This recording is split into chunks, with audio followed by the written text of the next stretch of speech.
ನರೇಂದ್ರ ಮೋದಿ ಅವರೇ, ರೈತರ ಮನಸ್ಸಿಗೆ ವಿರುದ್ಧವಾಗಿ ಏಕೆ ನೀವು ಕಾಯ್ದೆಗಳನ್ನು ತರ್ತಾ ಇದ್ದೀರಿ ಅಂತಕ್ಕಂಥದಕ್ಕೆ ಉತ್ತರವನ್ನು ಹೇಳಬೇಕಾಗ್ತದೆ. ಡೆಲ್ಲಿನಲ್ಲಿ ಚಳಿಯನ್ನು ತಡ್ಕೊಳ್ಳಿಕ್ಕೆ ಸಾಧ್ಯ ಆಗೋದಿಲ್ಲ. ಅಂತ ಪರಿಸ್ಥಿತಿಯಲ್ಲಿ ರೈತರು ಹಗಲು ರಾತ್ರಿ ನಿದ್ದೆಗೆಟ್ಟು ಚಳವಳಿಯನ್ನ ಮಾಡ್ತಾ ಇದ್ದಾರೆ. ನರೇಂದ್ರ ಮೋದಿ ಅವರೇ, ನಿಮಗೆ ಭವಿಷ್ಯತ್ವ ಇದ್ರೆ, ಮಾನ ಮರ್ಯಾದೆ ಇದ್ರೆ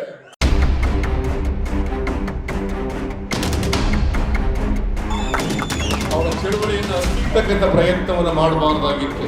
ಯಡಿಯೂರಪ್ಪ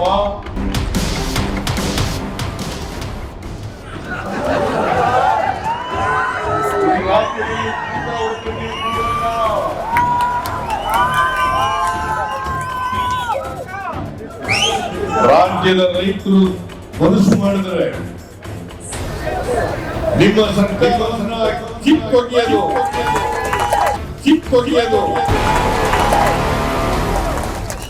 ಅಸಾಧ್ಯದ ಮಾತಲ್ಲ. ನಿಮ್ಮ ರೈತ ವಿರೋಧಿ ಕಾರ್ಯಕ್ರಮಗಳು, ಅರಾಜಕತೆ ಇವತ್ತು ತಾಂಡವಾಡ್ತಾ ಇದೆ. ಅವರ ಒತ್ತಾಯ ನ್ಯಾಯಯುತವಾಗಿದೆ. ಸುಪ್ರೀಂ ಕೋರ್ಟ್ 3 ಮಾರಕ ಕಾಯ್ದೆಗಳಿದ್ದಾವೆ. ಆ ಮಾರಕ ಕಾಯ್ದೆಗಳಿಗೆ ಸ್ಟೇ ಕೊಟ್ಟಿರುವುದು ಅರ್ಥ ಮಾಡ್ಕೊಂಡಿದ್ದಾರೆ. ಅವ್ರು ರೈತ ಪರ ಇದ್ರೆ, ಸಂವಿಧಾನಬದ್ಧವಾಗಿದ್ದಿದ್ರೆ ಸುಪ್ರೀಂ ಕೋರ್ಟ್ ಯಾಕೆ ಸ್ಟೇ ಕೊಡ್ತಾ ಇತ್ತು? ಅವ್ರಿಗೆ ನ್ಯೂಟ್ರಲ್ ಆಗಿರ್ತಕ್ಕಂಥ ಕಮಿಟಿ ಅಲ್ಲ, ನಿಷ್ಪಕ್ಷಪಾತವಾದಂತ ವರದಿಯ ಕಮಿಟಿಯಿಂದ ಬರಲಿಕ್ಕೆ ಸಾಧ್ಯ ಇಲ್ಲ. ಅದಕ್ಕೋಸ್ಕರವಾಗಿ ಆ ಕಮಿಟಿಯನ್ನ ಬದಲಾವಣೆ ಮಾಡಿ ಅವರು ಸರ್ಕಾರದ ಪರವಾಗಿರ್ತಕ್ಕಂಥವರು, ಸರ್ಕಾರದ ಏಜೆಂಟ್ಗಳು ಅಂತಕ್ಕಂಥ ಮಾತನ್ನ ಹೇಳಿದ್ದಾರೆ. ಕಾನೂನು ಪ್ರಕಾರವಾಗಿ ಭರವಸೆ ಕೊಟ್ಟರೆ, ನೀವು ಪ್ರಾಮಾಣಿಕರಾಗಿದ್ರೆ ಕಾನೂನನ್ನ ಮಾಡಿ MSPಯನ್ನು ನಿಲ್ಲಿಸಲ್ಲ, ಸ್ವಾಮಿನಾಥನ್ ವರದಿ ಜಾರಿ ಕೊಡ್ತೇವೆ ಅಂತಕ್ಕಂಥ ಮಾತನ್ನ ಜನರ ಮುಂದೆ ಅವರಿಗೆ ಭರವಸೆ ಕೊಟ್ಟು ಅವ್ರನ್ನ ಒಪ್ಪಿಸ್ತಕ್ಕಂಥ ಕೆಲಸವನ್ನ ನೀವು ಮಾಡಬೇಕು. ಜನವರಿ 15ನೇ ತಾರೀಕು ಇಡೀ ದೇಶದಲ್ಲಿ ರೈತರು ಏನ್ ಡೆಲ್ಲಿ ಗಡಿಭಾಗದಲ್ಲಿ ಕಳೆದ 58 ದಿನಗಳಿಂದ ಹೋರಾಟ ನಡೀತಾ ಇದೆ. ಆ ಹೋರಾಟವನ್ನು ಬೆಂಬಲಿಸಿ ಇಡೀ ದೇಶದ ರೈತರು ಪ್ರತಿಭಟನೆಯನ್ನ ಮಾಡಿದ್ದಾರೆ, ರಾಜಭವನ ಚಲೋವನ್ನು ಮಾಡಿದ್ದಾರೆ. ನಾವು ಇವತ್ತು ಕರ್ನಾಟಕದಲ್ಲಿ ಬಹಳ ದೊಡ್ಡ ಪ್ರಮಾಣದಲ್ಲಿ ಮಾಡಬೇಕು ಅಂತೇಳಿ ವಿಚಾರ ಮಾಡಿ ನಾಡಿನ ರೈತರಿಗೆ ಕರೆಯನ್ನು ಕೊಟ್ಟಿದ್ದು.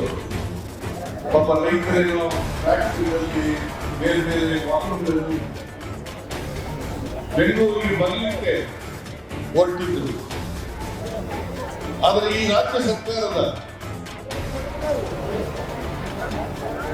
ಆದೇಶವನ್ನು ಪಾಲಿಸಿ ಪೊಲೀಸ್ನವರು ಅನೇಕ ವಾಹನಗಳನ್ನ, ಅನೇಕ ಟ್ರ್ಯಾಕ್ಟರ್ಗಳನ್ನ ಬೆಂಗಳೂರು ನಗರಕ್ಕೆ ಬಿಟ್ಟಿಲ್ಲ. ಇದನ್ನ ನಾನು ಬಹಳ ತೀವ್ರವಾಗಿ ಖಂಡಿಸ್ತೇನೆ ಅಂತಕ್ಕಂಥ ಮಾತನ್ನ ಹೇಳಲಿಕ್ಕೆ ಬಯಸ್ತೇನೆ. ನಂಬಿಕೆ ಇರ್ತಕ್ಕಂಥ ಯಾರು ಕೂಡ ಚಳುವಳಿಯನ್ನು ಹತ್ತಿಕ್ಕತಕ್ಕಂಥ ಕೆಲಸವನ್ನು ಮಾಡಬಾರದು. ಚಳುವಳಿಯನ್ನು ಹತ್ತಿಕ್ಕಿದ್ರೆ ಅದು ತಿರುಗುಬಾಣ ಆಗ್ತದೆ ಅಂತಕ್ಕಂಥದನ್ನ ಅರ್ಥ ಮಾಡ್ಕೋಬೇಕಾಗ್ತದೆ. ಯಡಿಯೂರಪ್ಪ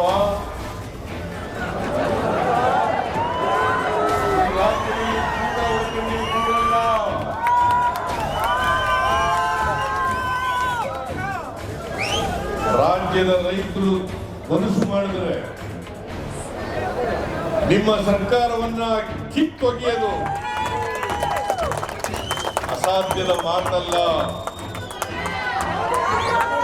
ಈಗಾಗಲೇ ರೈತರು ದೇಶದಲ್ಲಿ ತೀರ್ಮಾನ ಮಾಡಿದ್ದಾರೆ. ಕೇಂದ್ರದಲ್ಲಿ ನರೇಂದ್ರ ಮೋದಿ ಅವರ ಸರ್ಕಾರವನ್ನು ತೆಗೆದುಹಾಕಲಿಕ್ಕೆ ಕರ್ನಾಟಕದಲ್ಲಿ ಯಡಿಯೂರಪ್ಪನವರ ಸರ್ಕಾರವನ್ನು ಕಿತ್ತೆಸಲಿಕ್ಕೆ ಈಗಾಗಲೇ ತೀರ್ಮಾನ ಮಾಡಿದ್ದಾರೆ.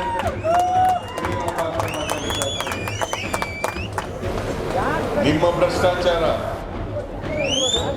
ನಿಮ್ಮ ರೈತ ವಿರೋಧಿ ಕಾರ್ಯಕ್ರಮಗಳು, ಅರಾಜಕತೆ ಇವತ್ತು ತಾಂಡವಾಡ್ತಾ ಇದೆ. ಇವತ್ತು ಜನ ಯಾವತ್ತೂ ಕೂಡ ಅನುಭವಿಸಿದಂತ ಕಷ್ಟಗಳನ್ನು ಅನುಭವಿಸ್ತಾ ಇದ್ದಾರೆ. ಅಭಿವೃದ್ಧಿ ಕಾರ್ಯಕ್ರಮಗಳು ಕುಂಠಿತ ಆಗಿದ್ದಾವೆ. ಇಡೀ ದೇಶದ ಜನರು ನಮಗೆ ನೀವು ತಂದಿರ್ತಕ್ಕಂಥ ಕಾಯ್ದೆಗಳು ಬೇಡ, ನಮಗೆ ಬೇಡ, ನಮಗೆ ಅವು ಅನುಕೂಲ ಆಗಲ್ಲ ಹೇಳಿ ಹೇಳುವಾಗ ನರೇಂದ್ರ ಮೋದಿ ಅವರೇ, ರೈತರ ಮನಸ್ಸಿಗೆ ವಿರುದ್ಧವಾಗಿ ಏಕೆ ನೀವು ಕಾಯ್ದೆಗಳನ್ನು ತರ್ತಾ ಇದ್ದೀರಿ ಅಂತಕ್ಕಂಥದಕ್ಕೆ ಉತ್ತರವನ್ನು ಹೇಳಬೇಕಾಗ್ತದೆ. ಇಡೀ ದೇಶದ ಜನರು ಒಕ್ಕೊರಲಿಂದ ಹೇಳ್ತಾ ಇದ್ದಾರೆ. 58 ದಿನಗಳಾಯಿತು. 58 ದಿನಗಳು ಹೆಣ್ಣು ಮಕ್ಕಳು ರೈತರ ಚಳವಳಿಯಲ್ಲಿ ಭಾಗವಹಿಸಿದ್ದಾರೆ. ಈ ಡಿಸೆಂಬರ್, ಜನವರಿ ಚಳಿ, ಡೆಲ್ಲಿನಲ್ಲಿ ಚಳಿಯನ್ನು ತಡ್ಕೊಳ್ಳಿಕ್ಕೆ ಸಾಧ್ಯ ಆಗೋದಿಲ್ಲ. ಅಂತ ಪರಿಸ್ಥಿತಿಯಲ್ಲಿ ರೈತರು ಹಗಲು ರಾತ್ರಿ ನಿದ್ದೆಗೆಟ್ಟು ಚಳವಳಿಯನ್ನ ಮಾಡ್ತಾ ಇದ್ದಾರೆ. ನರೇಂದ್ರ ಮೋದಿ ಅವರೇ, ನಿಮಗೆ ಮನುಷ್ಯತ್ವ ಇದ್ರೆ, ಮಾನ ಮರ್ಯಾದೆ ಇದ್ರೆ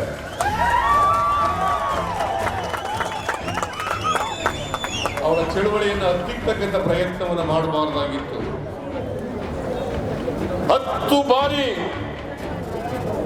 ಅವ್ರ ಜೊತೆಯಲ್ಲಿ ಮಾತುಕತೆ ನಡೆಸಿದ್ದೀರಿ, ಆದರೆ ಇವತ್ತವರಿಗೆ ಪರಿಹಾರವನ್ನು ಕಟ್ಟಿಕೊಳ್ಳಲಿಕ್ಕೆ ಸಾಧ್ಯ ಆಗಿಲ್ಲ. ಪದೇ ಪದೇ 10 ಬಾರಿಯೂ ಕೂಡ ನಿಮ್ಮ ಹಠಕ್ಕೆ ನೀವು ಬಿದ್ದಿದ್ದೀರಿ. ರೈತರು ಅವರ ಒತ್ತಾಯ ಏನಿದೆ ಆ ಒತ್ತಾಯಕ್ಕೆ ಅವರು ಬದ್ಧರಾಗಿದ್ದಾರೆ. ಅವರ ಒತ್ತಾಯ ನ್ಯಾಯಯುತವಾಗಿದೆ. ನ್ಯಾಯಯುತವಾಗಿರೋದ್ರಿಂದಲೇ ಸುಪ್ರೀಂ ಕೋರ್ಟ್ 3 ಮಾರಕ ಕಾಯ್ದೆಗಳಿದ್ದಾವೆ. ಆ ಮಾರಕ ಕಾಯ್ದೆಗಳಿಗೆ ಸ್ಟೇ ಕೊಟ್ಟಿರುವುದು ಕೂಡ ಅರ್ಥ ಮಾಡ್ಕೊಂಡಿದ್ದಾರೆ. ಅವರು ರೈತ ಪರ ಇದ್ರೆ, ಸಂವಿಧಾನಬದ್ಧವಾಗಿದ್ದಿದ್ರೆ ಸುಪ್ರೀಂ ಕೋರ್ಟ್ ಯಾಕೆ ಸ್ಟೇ ಕೊಡ್ತಾ ಇತ್ತು? ಅವ್ರಿಗೆ ಅವರು ರೈತರಿಗೆ ಮಾರಕವಾದಂತ ಕಾಯ್ದೆಗಳು, ಅದಕ್ಕೋಸ್ಕರವಾಗಿ ಸುಪ್ರೀಂ ಕೋರ್ಟ್ ಸ್ಟೇ ಕೊಟ್ಟು ನಿಮಗೆ ಹಕ್ಕುಭಂಗ ಆಗಿದೆ. ನಾಚಿಕೆ ಆಗಬೇಕು, ನಿಮಗೆ ಹಕ್ಕುಭಂಗ ಆಗಿದೆ.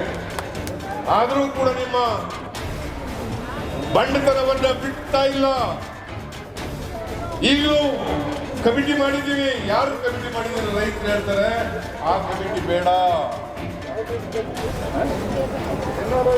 ಅದು ನ್ಯೂಟ್ರಲ್ ಆಗಿರ್ತಕ್ಕಂಥ ಕಮಿಟಿ ಅಲ್ಲ, ನಿಷ್ಪಕ್ಷಪಾತವಾದಂತ ವರದಿಯ ಕಮಿಟಿಯಿಂದ ಬರಲಿಕ್ಕೆ ಸಾಧ್ಯ ಇಲ್ಲ.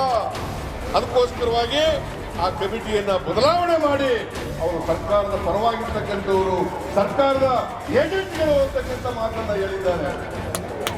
ಯಾಕೆ ನೀವು ಅವರನ್ನು ಬದಲಾವಣೆ ಮಾಡಬಾರ್ದು? ನ್ಯೂಟ್ರಲ್ ಎಕ್ಸ್ಪರ್ಟ್ಸ್ ಬೇಕಾದಷ್ಟು ಜನ ಇದ್ದಾರೆ ದೇಶದಲ್ಲಿ, ತಜ್ಞರಿದ್ದಾರೆ.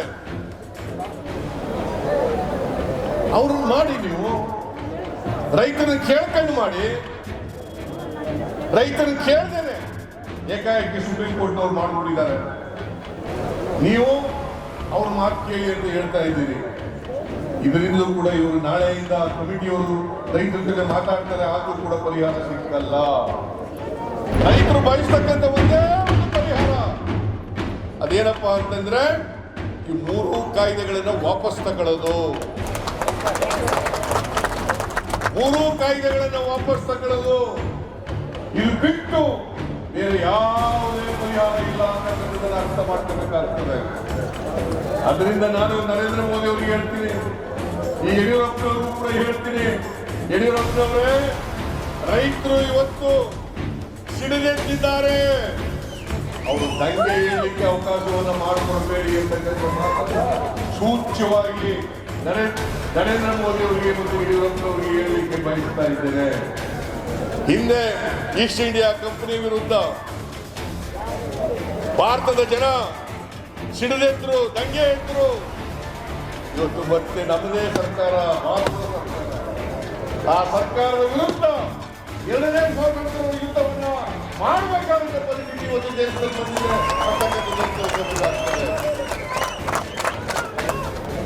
ರೈತರು, ಅನ್ನದಾತರು, ನೀವು ಈ ಕಾನೂನುಗಳನ್ನು ತಂದ್ರೆ MSP ನಿಂತು ಹೋಗ್ತದೆ, ಮಾರುಕಟ್ಟೆಗಳೆಲ್ಲ ನಾಶ ಆಗ್ತವೆ. ನೀವು ಕೇವಲ ಅದಾನಿ, ಅಂಬಾನಿ ಅಂತ ಕೆಲವು ಬಂಡವಾಳ ಶಾಹಿಗಳಿಗೆ ಮಣಿದು ಅವರ ಗುಲಾಮರಾಗಿ ಇವತ್ತು ಇಡೀ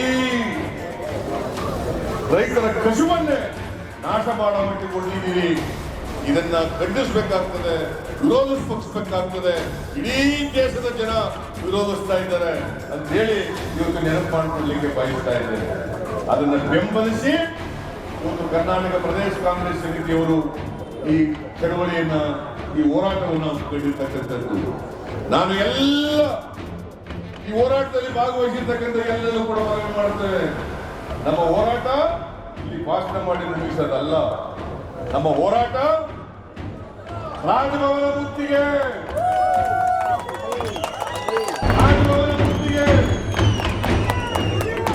ರಾಜಭವನ ಮುತ್ತಿಗೆ ಹಾಕ್ಲಿಕ್ಕೆ ಎಲ್ಲರೂ ಕೂಡ ತಯಾರಾಗಬೇಕಾಗ್ತದೆ. ಒಂದು ವೇಳೆ ಪೊಲೀಸ್ನವರು ನಮ್ಮನ್ನ ಅರೆಸ್ಟ್ ಮಾಡಿದ್ರೆ, ಜೈಲಿಗೆ ಕಳಿಸಿದ್ರೆ ಅದಕ್ಕೂ ತಯಾರಾಗಿರ್ಬೇಕು ಅಂತಕ್ಕಂಥ ಮಾತು. ಎಷ್ಟು ಜನ ತಯಾರಾಗಿದ್ದೀರಿ ಅಂತಕ್ಕಂಥದ್ದು ಕೈ ಎತ್ತಿ. ಯಾರು ಕೂಡ ದಾರಿನಲ್ಲಿ ಬಿಟ್ಟು ಹೋಗಬಾರ್ದು. ಅರೆಸ್ಟ್ ಆಗ್ಲಿಕ್ಕೆ ತಯಾರಾಗಬೇಕು. ಹೋರಾಟ ಇಲ್ಲಿಗೆ ನಿಲ್ಲಲ್ಲ. ಈಗಾಗಲೇ SR ಪಾಟೀಲ್ ಹೇಳಿದಂತೆ ಇದು ಪ್ರಾರಂಭ. ಮುಂದಿನ ಚುನಾವಣೆವರೆಗೆ, ಅಸೆಂಬ್ಲಿ ಚುನಾವಣೆವರೆಗೆ ಈ ಹೋರಾಟ ನಡೀತಾ ಇರ್ತದೆ. ಜೈಲು ಹೋಗಕ್ಕೆ ತಯಾರಾಗಬೇಕು, ಅರೆಸ್ಟ್ ಆಗ್ಲಿಕ್ಕೆ ತಯಾರಾಗಬೇಕು ಅಂತಕ್ಕಂಥ ಮಾತನ್ನ ತಮ್ಮಲ್ಲಿ ಹೇಳಿ, ಎಲ್ಲ ತ್ಯಾಗಗಳಿಗೆ ನೀವೆಲ್ಲ ತಯಾರಾಗಿದ್ದೀರಿ ಅಂತಕ್ಕಂಥದ್ದು ನನ್ನ ಅನಿಸಿಕೆ. ನಾನು ನಿಮ್ಮಲ್ಲಿ ಮನವಿ ಮಾಡ್ತಕ್ಕಂಥದ್ದು, ಇದು ಪ್ರಾರಂಭ ಏನಾಗಿದೆ, ಇದು ಚುನಾವಣೆಯವರೆಗೆ. ಶಿವಕುಮಾರ್ ಅವರು ಹೇಳಿದ್ರು 1 ವರ್ಷ ಅಂತಲ್ಲ, ಚುನಾವಣೆ ಬರೋವರೆಗೂ ಕೂಡ ನಮ್ಮ ಹೋರಾಟ ಮುಂದುವರಿಬೇಕಾಗ್ತದೆ. ಇವತ್ತು ರೈತರನ್ನು ಉಳಿಸಬೇಕಾದ್ರೆ, ರೈತರು ಬೆಳೆದಂತ ಬೆಳೆಗಳಿಗೆ ನ್ಯಾಯಯುತವಾದಂತ ಬೆಲೆ ಸಿಗಬೇಕಾದ್ರೆ, ನೀವೇ ಹೇಳಿದ್ರಿ 2019ರಲ್ಲಿ ರೈತರಿಗೆ ನ್ಯಾಯಯುತವಾದಂತ ಬೆಲೆ ಕೊಡ್ತೀವಿ, MSP ಕೊಡ್ತೀವಿ, ರೈತರ ಆದಾಯ ದುಪ್ಪಟ್ಟು ಮಾಡ್ತೇವೆ ಅಂತಕ್ಕಂಥ ಮಾತುಗಳನ್ನು ಹೇಳಿದ್ರಿ. ಮಾಡಬೇಕು ಬೇಡ? ಇವತ್ತು MSP ನಿಂತು ಹೋಗ್ತದೆ. ರೈತರ ಭಯ MSP ನಿಂತು ಹೋಗ್ತದೆ ಅಂತಕ್ಕಂಥದ್ದು. ರೈತರು ಕೇಳೋದೇನು? MSP ನಿಲ್ಸಲ್ಲ ಅಂತ ಹೇಳ್ತಾ ಇದ್ದೀರಿ, ಕಾನೂನು ಪ್ರಕಾರವಾಗಿ ಅದನ್ನು ಭರವಸೆ ಕೊಡಿ ಅಂತ. ಏನ್ ಕಷ್ಟ ನಿಮಗೆ? ಕಾನೂನು ಪ್ರಕಾರವಾಗಿ ಭರವಸೆ ಕೊಟ್ರೆ, ಕಾನೂನು ಪ್ರಕಾರವಾಗಿ ಭರವಸೆ ಕೊಟ್ರೆ, ನೀವು ಪ್ರಾಮಾಣಿಕರಾಗಿದ್ರೆ ಕಾನೂನನ್ನ ಮಾಡಿ MSPಯನ್ನು ನಿಲ್ಲಿಸಲ್ಲ, ಸ್ವಾಮಿನಾಥನ್ ವರದಿ ಜಾರಿ ಕೊಡ್ತೇವೆ ಅಂತಕ್ಕಂಥ ಮಾತನ್ನ ಜನರ ಮುಂದೆ ಅವರಿಗೆ ಭರವಸೆ ಕೊಟ್ಟು ಒಪ್ಪಿಸ್ತಕ್ಕಂಥ ಕೆಲಸವನ್ನ ನೀವು ಮಾಡಬೇಕು. ಇಷ್ಟು ಮಾತುಗಳನ್ನು ಹೇಳಿ ಇವತ್ತು ಇಲ್ಲಿ ಬಹಳ ದೊಡ್ಡ ಸಂಖ್ಯೆಯಲ್ಲಿ ಜನ ರೈತರು ಬಂದಿದ್ದೀರಿ. ಬಹುಶಃ ಅವ್ರನ್ನೆಲ್ಲ ಬಿಟ್ಟಿದ್ರೆ, ಪೊಲೀಸ್ನವ್ರು ಒಳಗಡೆ ಬಿಟ್ಟಿದ್ರೆ ಇದರ 20 ಪಟ್ಟು ರೈತರು ಈ ಕಾರ್ಯಕ್ರಮದಲ್ಲಿ ಭಾಗವಹಿಸಿದ್ರು ಅಂತಕ್ಕಂಥ ಮಾತನ್ನ ಹೇಳಿ ನಿಮಗೆಲ್ಲ ಧನ್ಯವಾದಗಳನ್ನು ಹೇಳಿ ನಾನು ಮಾತು ಮುಗಿಸ್ತೇನೆ. ಜೈ ಹಿಂದ್, ಜೈ ಕರ್ನಾಟಕ.